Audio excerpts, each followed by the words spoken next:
रूप में। लक्ष्मी माता हाथ जोड़ के बैठी है तपस्या मुद्रा में, और कृष्णा वात्सल्य भाव में, सेवा भाव में, जैसे कोई माँ के पास बेटा बैठा हुआ हो।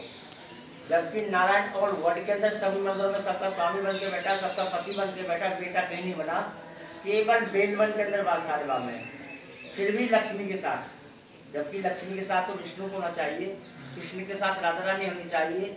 सनातन धर्म में सभी मंदिरों में एक दूसरे के जोड़े, और यहाँ से मिलता है। लक्ष्मी तो माया है, लक्ष्मी वैभव है, लक्ष्मी ऐश्वर्य है, कृष्णा भक्ति है, कृष्णा वैराग्य है, कृष्णा तप है, कृष्णा माधुर्य है, कृष्णा प्रेम। जब माया भक्ति एक साथ विराजमान है। जो कृष्ण है स्वयं विष्णु ने विष्णु की पत्नी।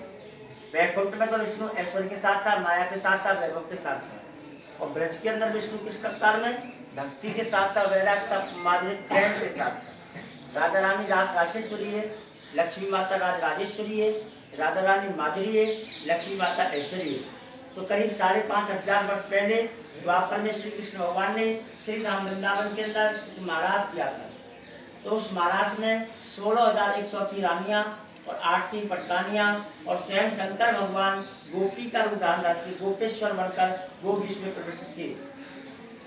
तो रास का शुभारंभ किया सबने, तो वंशी के द्वारा किया। सर्वप्रथम कृष्णा ने अपनी बैडू बजाई, तो बैडू की आवाज तीनों लोगों में गुंजयमान हो गई, प्रकृति थम गई, जगत में सन्नाटा आ गया, केवल बंसी की धुनों को धुनी नहीं। तो वो आवाज वैकुंठ में श्री महालक्ष्मी को सुनाई पड़ी। महालक्ष्मी और लक्ष्मी में बहुत डिफरेंस है। महालक्ष्मी नारायण के वक्षस्थल में वास करती है, कभी भी आत्मा परमात्मा का साथ नहीं छोड़ती। ये स्थूल शरीर नष्ट हो जाता है, आत्मा परमात्मा विलीन कर जाती है। आपने शरीर को मरता हुआ देखा होगा, और जीव को आत्मा को मरता हुआ ना देखा, कहाँ गया के डरे। और जो नारायण की पत्नियां लक्ष्मियां हैं, वो तो जगत में द्वेष पैदा कर देती है। किसी को तो पॉलीथीन बनवा देती है, कोई बंदा चुम्बक बांधकर रोड पर घूमता फिरता रहता है, किसी को करोड़पति बना देती है, और किसी को यही नहीं पता मेरे पास कितनी प्रॉपर्टी है। वो नारायण की पत्नी का कार्य है, जिनको अष्टलक्ष्मी कहते हैं, जैसे कि आदि लक्ष्मी, योग लक्ष्मी, वैभव लक्ष्मी, संतान लक्ष्मी, गज लक्ष्मी, ऐश्वर्य लक्ष्मी, धान्य लक्ष्मी, विजया लक्ष्मी, और ये महालक्ष्मी। महालक्ष्मी के लिए पूरा संसार एक समान है। एसी में रहने वाला है, उसको भी भोजन कफन चाहिए, फुटपाथ पर रहने वाला है, उसको भी भोजन कफन चाहिए, और तो बीच की अवस्था जिंदगी को किसी प्रकार जीता है, किसी प्रकार जीता है।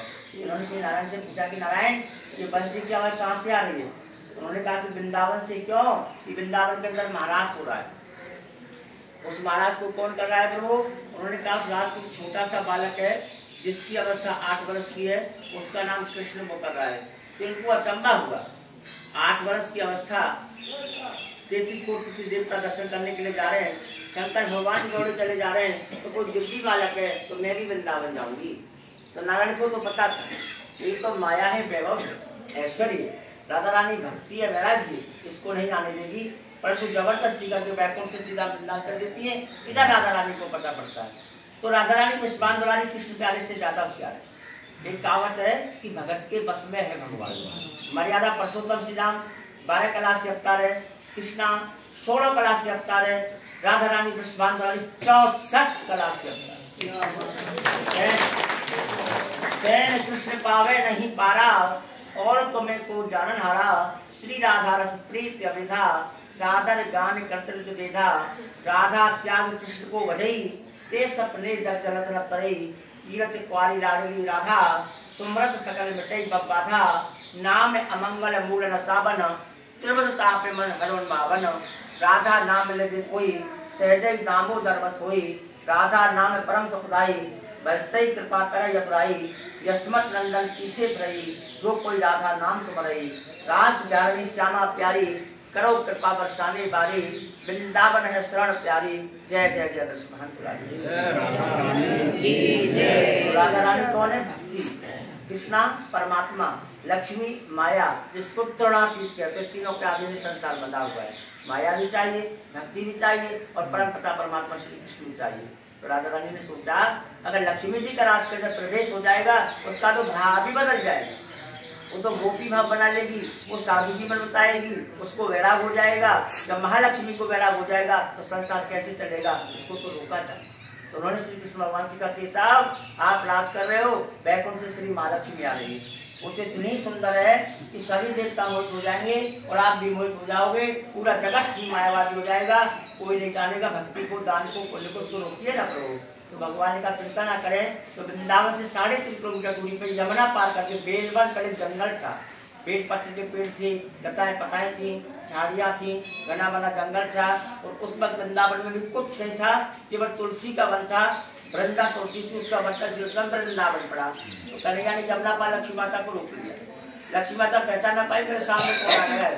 पूछा आप कौन कहाँ जा रही हो? उन्होंने कहा मैं बैकुंठ में वास बसने वाली नारायण की आत्मा हूँ, मेरा श्री माँ लक्ष्मी है, मैं बैकुंठ से आई हूँ, श्री धाम वृंदावन जा रही हूँ। उन्होंने कहा आप नहीं जा सकती हो। तो उनको क्रोध आ गया, क्यों नहीं जा सकती हूँ? मैं सुंदर नहीं हूँ, क्या मैं स्त्री नहीं हूँ? प्रकृति के तीनों गुण मेरे अंदर विद्वान है, सत्वगुण, रजोगुण, तमोगुण। इतना भी संसार का ऐश्वर्य सब वैभव वो मेरे हाथ है।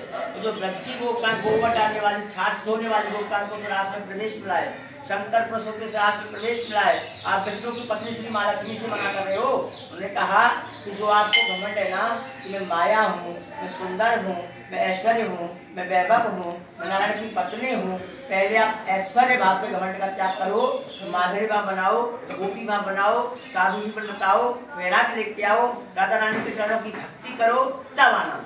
तो इस जंगल में बैठ के पद्मासन स्थित देवी पर ब्रह्म स्वरूपिणी परमेश्वर जगत माता महालक्ष्मी नमस्ते पद्मासन विराजमान होकर तपस्या करने लगी। भगवान श्री कृष्ण ने सोचा कि जंगल में स्त्री का रहना अच्छा नहीं, उसकी सेवा कौन करेगा। बड़े रूप में नारायण रह नहीं सकते थे, क्योंकि ब्रज में तो बाल रूप में आए थे। तो बादशाह बाबा को बोले माँ मैं भूखा हूँ। तो लक्ष्मी ने देखा नारायण रोकने के लिए माँ कह रहे हो, मेरे पास कुछ नहीं लो, 2 मुट्ठी चावल लेके आए, खिचड़ी का भोग लगाइए। तो कन्हैया ने खिचड़ी का भोग लगाया। इसलिए आपको खिचड़ी का भोग लगता है और पूस मास में हर गुरुवार को मेला लगता है। बोलो महालक्ष्मी मैया की जय।